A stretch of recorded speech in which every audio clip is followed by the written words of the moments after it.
In 1857, the Supreme Court was a decidedly partisan institution.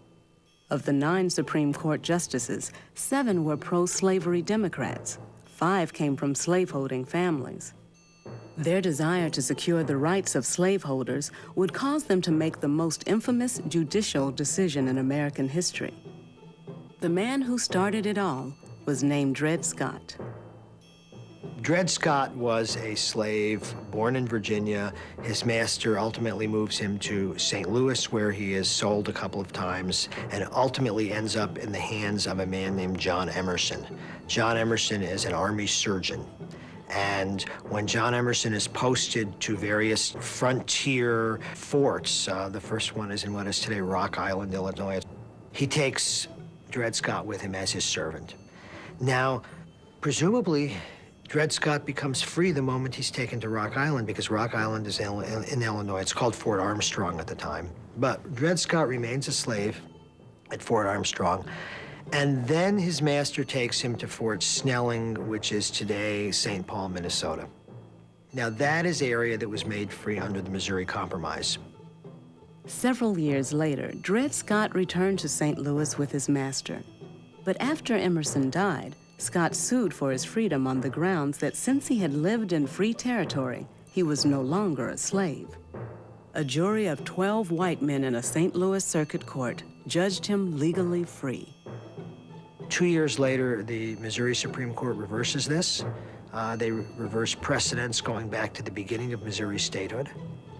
And they are very frank about it. They say times have changed.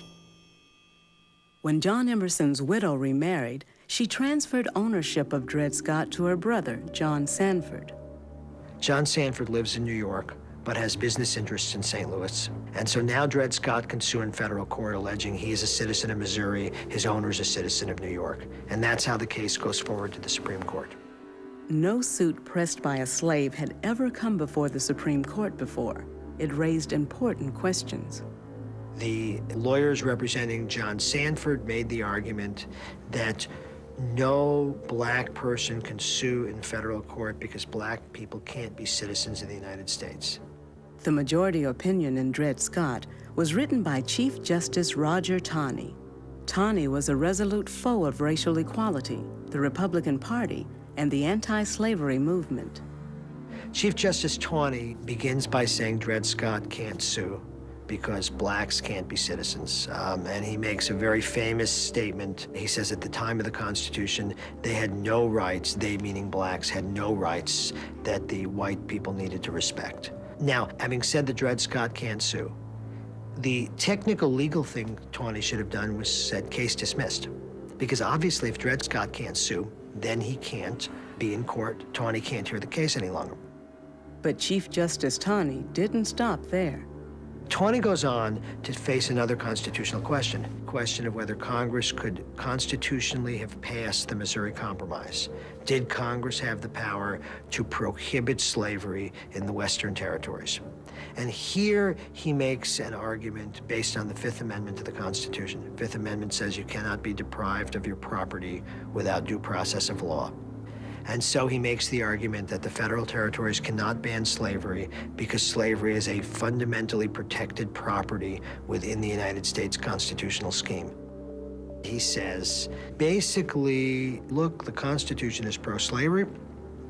We have a pro-slavery country. Slavery is a protected property. It's protected more than any other kind of property.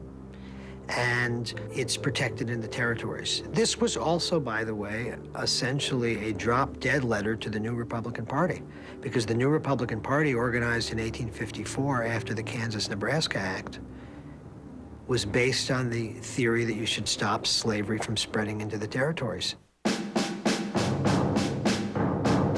We fearlessly declare that there never was under the whole heaven a more atrocious, wholesale wickedness perpetrated upon the bench of justice than this. Such a decision cannot stand. All that is merciful and just on earth and in heaven will execrate and despise this edict of Taney. The nation has achieved a triumph. Sectionalism has been rebuked and abolitionism has been staggered and stunned.